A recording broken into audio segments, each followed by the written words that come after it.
what if I told you that our entire cultural obsession with, eat less, move more, isn't just biologically flawed, but well, it's actively driving a $200 billion economic crisis. Yeah, I mean, a crisis that actually costs our healthcare system double what smoking does, which is just wild to think about. Right. It's huge. And if you're listening to this, you've probably heard the advice to just have more willpower Mm. about 1,000 times. Oh, at least 1,000.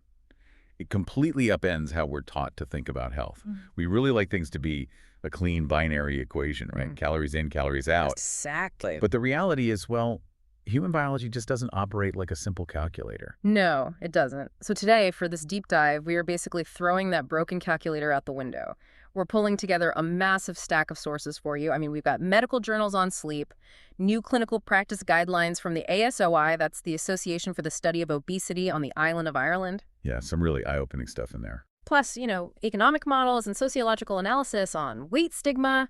So our mission today is to completely dismantle this simplistic narrative and really explore the hidden, multifaceted reality of obesity. From like microscopic cellular hormone disruptions all the way up to these massive macroeconomic tidal waves. Okay, let's unpack this because I think we need to start at the foundation, right? Yeah, to really understand the mechanics here, we have to start with a fundamental biological function that affects every single person, every single day, Right. and that's sleep. Sleep.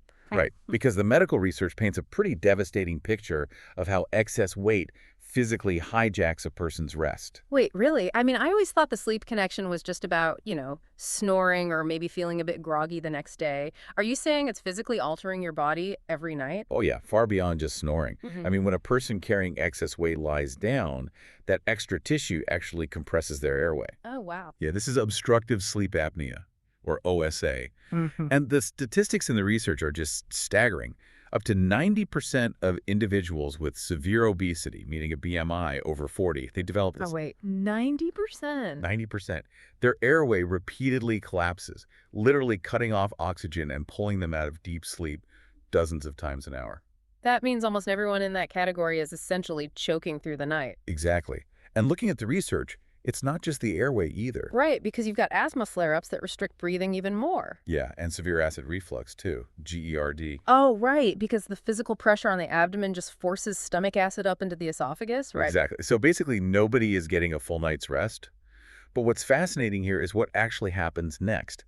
This is what medical professionals call the bidirectional trap. Bidirectional trap. Yeah, because poor sleep doesn't just make you tired. It fundamentally rewires your endocrine system. How so? Like, what does it change it? Well, when your sleep architecture is shattered, your body disrupts two highly specific hormones, leptin and ghrelin. Okay, I've heard of those. Right, so leptin is your satiety hormone. It's the signal that tells your brain, hey, I'm full, stop eating. Ghrelin, on the other hand, is the hunger hormone. It screams, I need fuel right now. Ah, so if you're exhausted, your body gets confused and basically drops the full signal while cranking up the hunger signal. Precisely. And on top of that, the physical stress of, literally suffocating during sleep, that elevates cortisol, your primary stress hormone. Oh, man. Yeah. So this specific biochemical cocktail, low leptin, high ghrelin, high cortisol, it creates these intense, completely uncontrollable cravings for high-calorie, carbohydrate-rich foods. Because your brain thinks you are in a literal crisis. Exactly. It demands quick energy to combat the profound fatigue. It's like trying to fill a bucket with a hole in the bottom. I mean, society is standing there pointing fingers, telling you to just put the fork down, just have more willpower. But your body is biochemically screaming for calories because you're exhausted. Which then, of course, adds more weight. Right, which worsens the compression on the airway, which ruins your sleep even further. It's wild. It is a vicious, self-sustaining loop. But, the crucial takeaway from the clinical side is that you can actually break this trap. Mechanically or chemically, right? Yeah.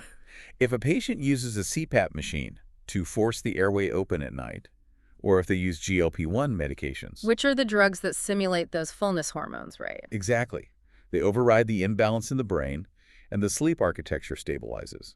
The leptin and ghrelin levels normalize. The body essentially stops actively fighting the patient. So, okay, when someone's body is already fighting them biologically in the middle of the night, you'd hope that the physical world during the day would offer some grace. You would hope. But reading through these clinical guidelines from the ASOI, the Irish guidelines we mentioned earlier, you quickly realize the built environment is incredibly hostile to larger bodies. Oh, absolutely. Yeah.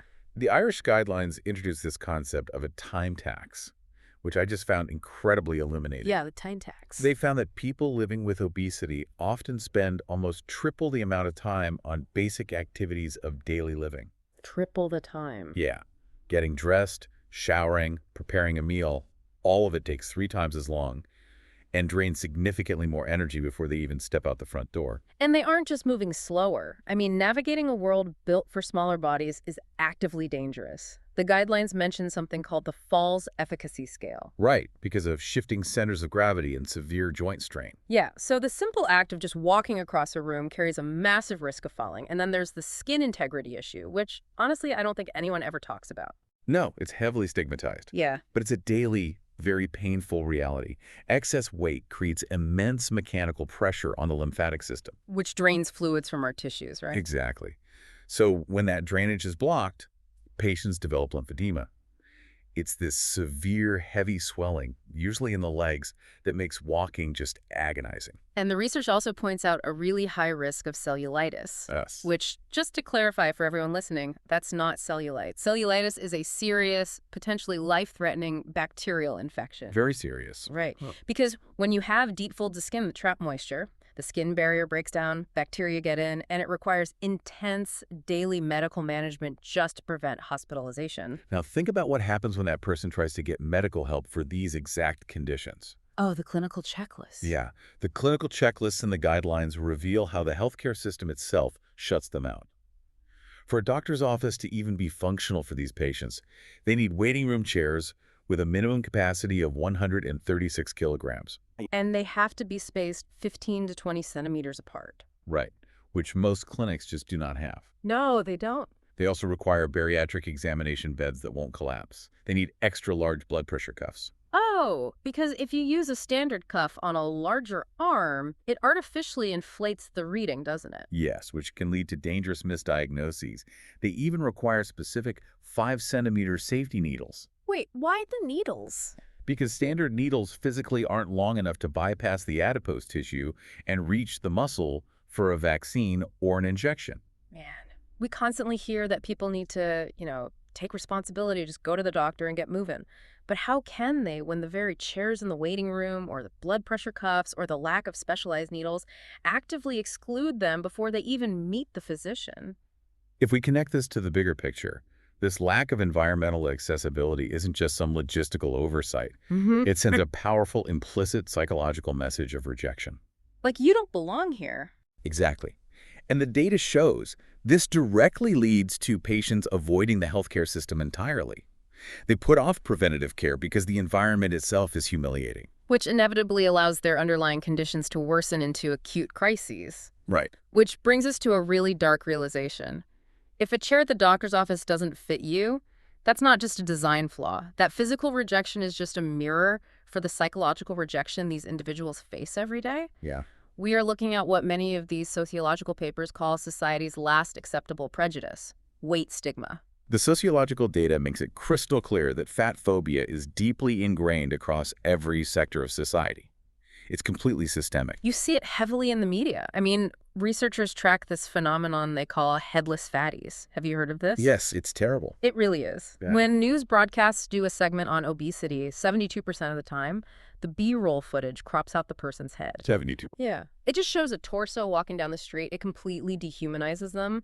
And in entertainment, you almost never see a larger actor as a romantic lead. They are always forced into the trope of the lazy sidekick or just the punchline. And that media representation, it bleeds into measurable real-world consequences.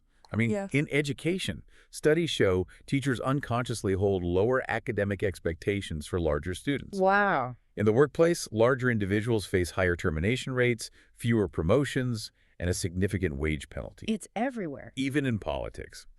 Researchers have analyzed election data and found that overweight candidates consistently receive fewer votes than their thinner opponents, regardless of their actual policies. That is just crazy. But I really want to dig into where this bias actually comes from because the historical intersectionality here is wild. It is. We're looking at sociological texts, Yeah. specifically the work of researchers like Sabrina Strings, who trace this back centuries. Yeah, it's a really complex history, Yeah. and it is inextricably linked to race. The research points back to the 18th century, to European figures like the French philosopher Denis Diderot. Right. He began linking gluttony specifically to racial stereotypes. And by the early 20th century, this evolved into the eugenics movement. Figures like Charles Davenport were publicly arguing that obesity was a genetically inherited, vile condition tied to certain races. Which is just horrific. And the sociological analysis points out that this dark history creates a double bind for Black individuals today where racism and fat phobia just intersect. Yes. The texts use the societal framing of the killing of Eric Garner as a really stark example. They note how commentators sometimes used his size to simultaneously excuse the excessive force, saying, oh, his underlying health made him uniquely vulnerable, while also justifying the force, framing his larger body as an inherent, uncontrollable threat. It is a devastating intersection of biases. It really is. And beyond the profound sociological damage, there is a massive medical paradox buried in all this stigma. Oh, yeah. The tough love thing. Right. For decades, society has justified fat shaming. We call it tough love. We tell ourselves that mocking someone or pressuring them will, motivate them to lose weight. Right. But the National Council on Aging provides hard medical data proving that fat shaming does the exact opposite. Here's where it gets really interesting. Because the tough love society claims is helping, it actually makes the medical condition worse, right? Exactly. Facing daily discrimination triggers the body's acute stress response. It floods the system with cortisol. And as we discussed with the sleep apnea loop, elevated cortisol chemically drives the biological urge to binge eat. Yes. Furthermore, people who internalize this intense societal stigma are 3 times more likely to develop metabolic syndrome. Just to clarify for the listener, metabolic syndrome is that dangerous cluster of conditions, right? High blood pressure, high blood sugar, excess body fat around the waist. Yes, it's the precursor to heart disease and stroke. So the discrimination itself is physically sickening them. The chronic stress of being shamed literally alters their metabolic health. And this deep-seated tension has actually sparked a massive debate over the very language we use to talk about bodies. Oh, absolutely. Language is incredibly powerful here. The medical community has heavily pushed for person-first language. They advocate for saying a person with obesity. Okay, so separating the person from the condition. Right. The logic is that it separates the individual from the disease.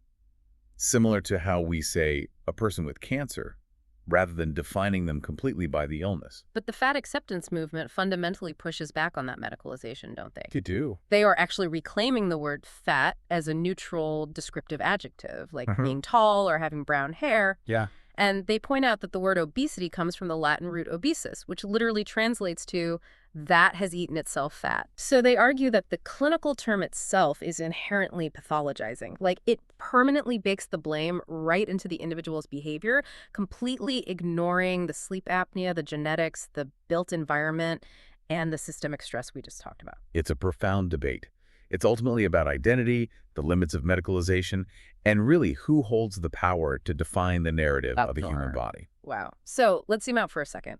When you have millions of individuals locked in this trap, biologically fighting their own hormones, blocked by physical barriers that make daily tasks take 3 times as long, and weighed down by intense psychological stigma that literally causes metabolic syndrome, what does that do to the economy? It's massive.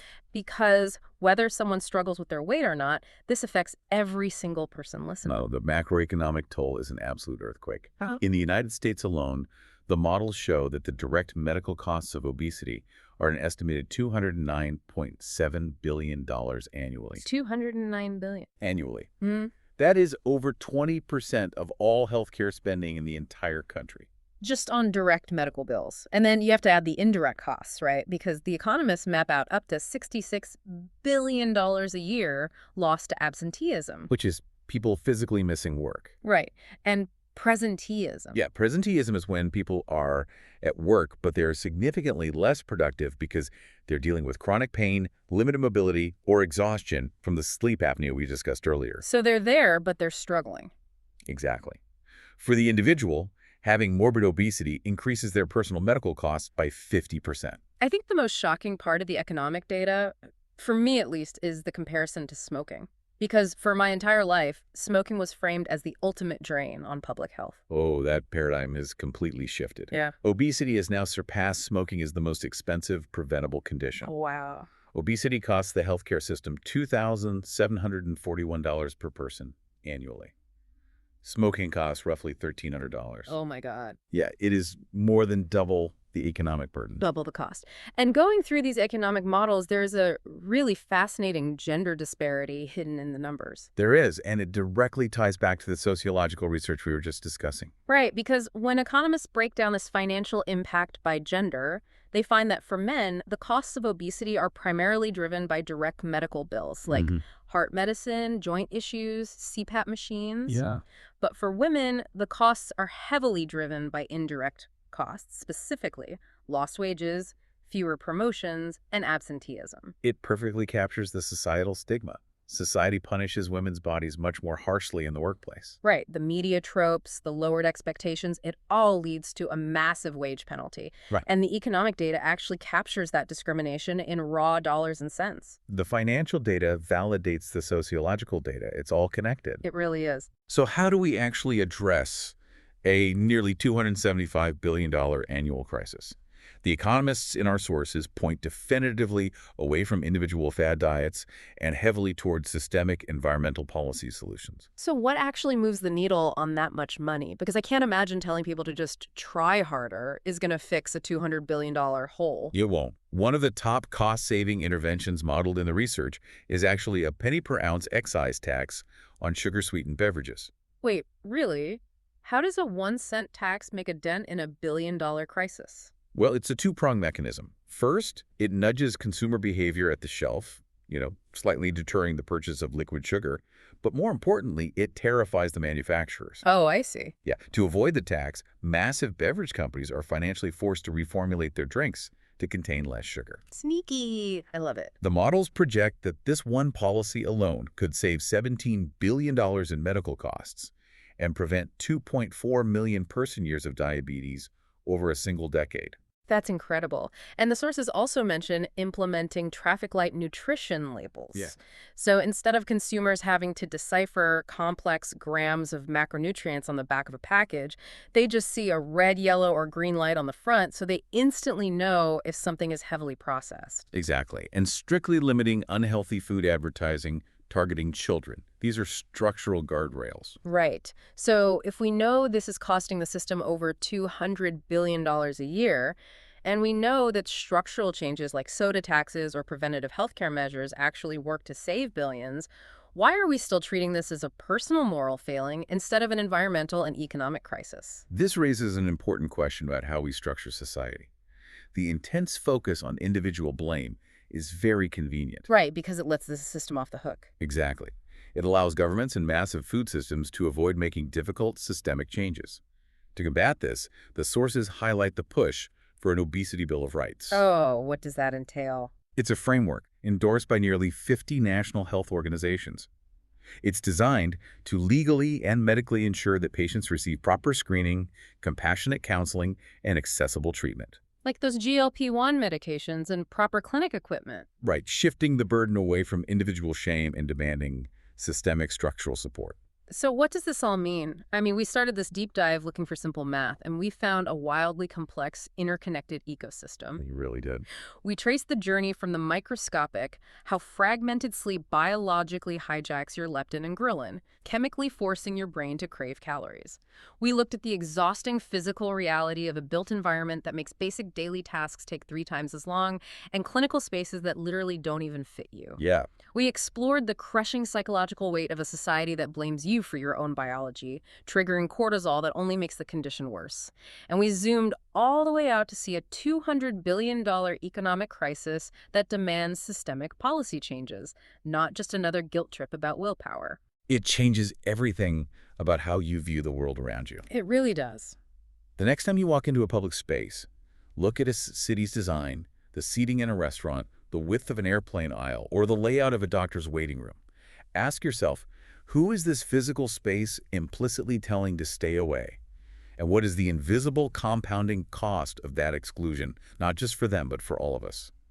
Man, suddenly that broken calculator of calories in, calories out seems completely useless. Thank you so much for joining us on this deep dive and keep questioning the world around you.